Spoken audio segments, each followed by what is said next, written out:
Ainda com relação ao tema da L3 VPN, permita-me mostrar outra modalidade, que é a mesma coisa basicamente, só que o cenário é costurado de forma um pouco diferente.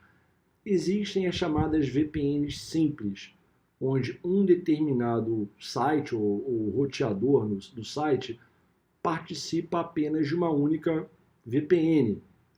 Quando você começa a misturar VPNs no mesmo serviço, você passa a criar o que chamamos de VPNs complexas. Outro nome que nós damos para isso chama-se Overlapping VPN. Uma VPN Overlapping seria mais ou menos o seguinte, note o seguinte, na operadora amarela, o que nós temos aqui?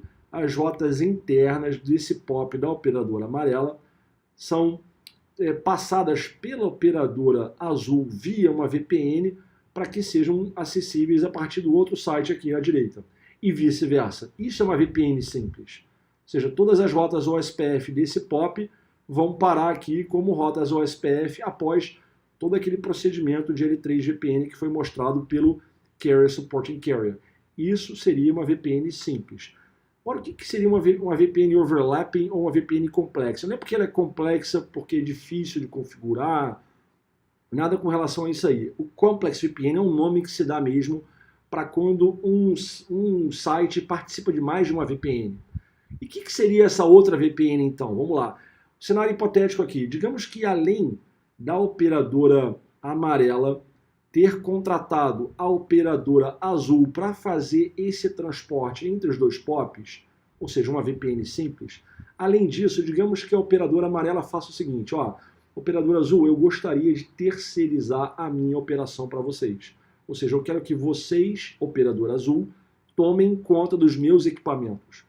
Então, a operadora azul tem lá um NOC, tá? Um Network Operations Center aqui, um NOC, que tem especialistas lá de várias áreas de segurança, serviços gerenciados, etc. Então, a operadora amarela quer contratar esse serviço à operadora azul. Além de você interconectar meus POPs aqui, eu quero que você faça a gestão da minha rede, ou dos meus equipamentos, melhor dizendo, da seguinte forma. A operadora azul não deve ter acesso às redes internas dos POPs da operadora amarela, mas, ao mesmo tempo, o NOC da operadora azul deverá ter acesso ao IP de gerência de cada roteador dos dois POPs da operadora amarela, ou seja, os routers 1, 5 e 10 aqui nesse POP e 2, meia dúzia e 11 aqui. Legal, né? Então, basicamente, os dois POPs da operadora amarela vão ter rota para chegar até o NOC, óbvio, né? No entanto, o NOC só vai ter rotas para os endereços IP de gerenciamento desses roteadores, e não das redes internas.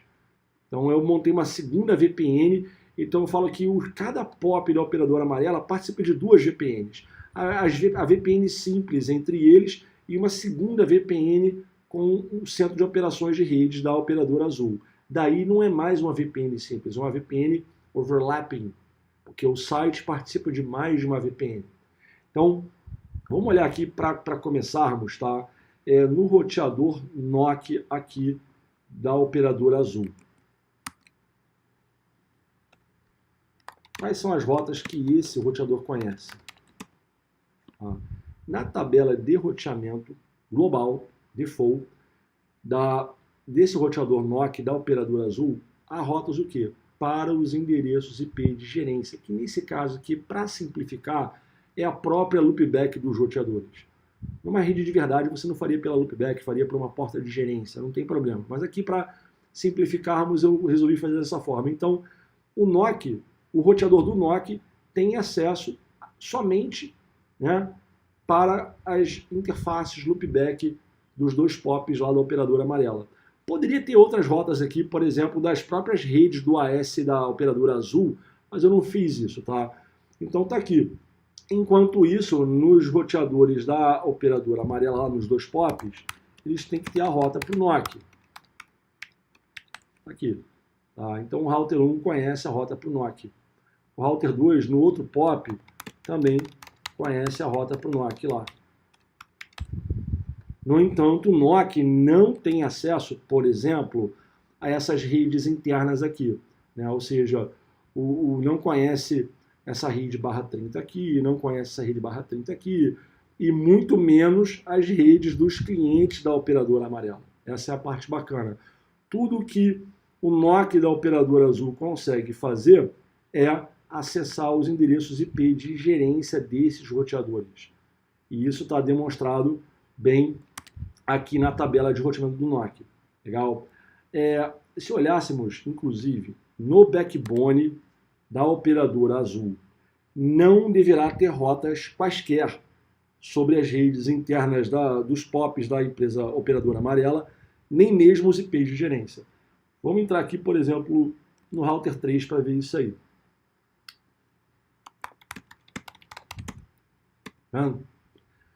Vamos caçar pelas redes aqui para ficar mais fácil. Ó. Tudo que for 10.1 é alguma coisa referente às redes internas aqui. E tudo que for 10.2, né, 10.2 nesse cara aqui, 10.2 nesse outro link, 10.2 aqui. Então, tudo que for 10.1 e 10.2 não deve existir no backbone da operadora azul. Então, estou fazendo essa verificação agora no router 3, tá? Nesse exato momento. Se você olhar na tabela de roteamento, você não vai ver essas rotas. A única coisa que os roteadores de backbone da operadora azul possuem são as redes internas da operadora azul. Não há rotas quaisquer da operadora amarela. Está bem aqui mostrado. Posso até forçar a barra aqui para isso ficar bem claro. Não tem. Não tem. Não tem. Perfeito? Isso é bem legal. É o mesmo com relação ao router 4, caso você tenha interesse de verificar isso aí. Tá vendo? Router 4 na operadora azul só tem rotas dos prefixos internos da própria operadora azul. Não há rotas quaisquer referentes à operadora amarela e muito menos dos clientes da operadora amarela. No entanto, aqui no cantinho, o NOC, esse router NOC, tem lá, obviamente, as rotas para se comunicar com os IPs de gerência dos roteadores ativos de rede lá dos dois POPs da operadora amarela. E vamos fazer um ping aqui com só seu IP de origem, a rede do NOC. Aí, ó. Tá? Vamos trace route aqui. Vamos ver como é que funciona isso aqui. Trace route, IP, ó, 10.1.11.49, IP de origem vai ser 10.9.0.254, que é o IP interno, né? Que é bem esse IP aqui interno, que aponta para a rede interna do NOC. E vamos ver como é que ficou. Então tá aí. Configurado e funcionando. Se formos no router do NOC e pingássemos, aqui tem conectividade, ou seja, esse usuário que está desenhado aqui, nesse carinha aqui, é um analista do NOC. Ele está num computador que está ligado na rede interna do router NOC. Ele consegue se comunicar com o router 1, somente a gerência do router 1. Tá? Assim como ele conseguiria se comunicar com o router 2, por exemplo, no outro POP. É bem interessante, porque o NOC só tem rotas ou da rede interna do POP, da própria operadora azul, obviamente, que nem está aqui, que nem quis colocar, e apenas as redes de gerência, tá? Dos dois POPs da operadora amarela. Isso é um serviço que acontece, é uma VPN complexa. Então, basicamente, como é que isso funciona? Na minha configuração de VRF no router 9, caso você não tenha fisgado, é esse roteador aqui embaixo. Tá? Essa interface aqui, 0/2, ela está dentro de uma VRF. Acabei digitando o comando errado aqui. O que digitar, na verdade, era o... Nota o seguinte, eu criei uma VRF chamada 65002, é o nome que eu quis colocar, enfim. Está aqui o Route Distinguisher dela, né? E ela exporta principalmente isso aqui. Isso aqui, a VRF nos routers 7 e 8 da operadora azul, que conectam aos POPs da operadora amarela, importam rotas VPN V4 que tenham esse valor aqui. E nessa VRF NOC no router 9, eu vou importar principalmente isso aqui. As rotas que tiverem essa VPN V4, que tiverem esse route target, que é o que eu usei para classificar os endereços IP de gerência dos roteadores dos POPs da operadora amarela. Tá? Perfeito? Aqui, desculpa, esse aqui, ó, 6510.100. Tá? Aqui não concluí ainda não, mas aqui é o 65010.2.100. Se fôssemos, por exemplo, no router 7, olhássemos isso aqui, veríamos isso aqui, ó. Eu tenho a VRF que representa a operadora amarela, obviamente. Eu tenho uma Export Map, que é uma ferramenta que eu estou usando aqui para esse propósito, chamado Gerência Yellow. Isso aqui é uma policy, tá? E é um fabricante aqui demonstrado é Cisco, mas isso existe para qualquer fabricante de primeira linha aí. O que essa Route Map fala basicamente? Ela vai olhar uma prefix list, que vai determinar as condições, e toda rota que for aceita conforme essa policy aqui, vai sofrer uma adição de uma community estendida, que é o 65010.2.100, que é o que o router NOC, a VRF do NOC usa para importar. Então toda rota VPN V4 que o router 7 tiver aqui, ele vai passar para o router 8, obviamente, e também para o router 9, que é uma seção IBGP que ele vai ter com o router 9. Aquelas rotas que o router 7 passar para o router 9, por exemplo, ou que o router 8 passar para o router 9, que contiverem esse route target aqui, serão importadas para essa VRF, que é a VRF do NOC, porque no router 9, essa interface aqui, a 0/2, está nessa VRF. Por isso que o router NOC possui essas rotas para essas redes de gerência. A gente pode ver isso por aqui.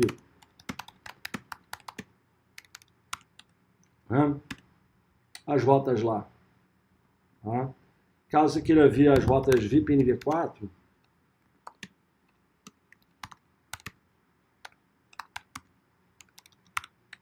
aí, as rotas VPN V4. 10.1.11, 10.1.12, 10.1.13, aprendidas pelo router 7, via router 7, aqui é o loopback do router 7, e as outras 3 aqui via o router 8. Vamos olhar esse mesmo comando que foi utilizado, vamos botar ele para olhar uma rota específica aqui. Ó. Então, pegando essa rota que é a 10.1.11.49, que está dentro da VRF do NOC no router 9, olhando essa rota aqui como VPN V4, né?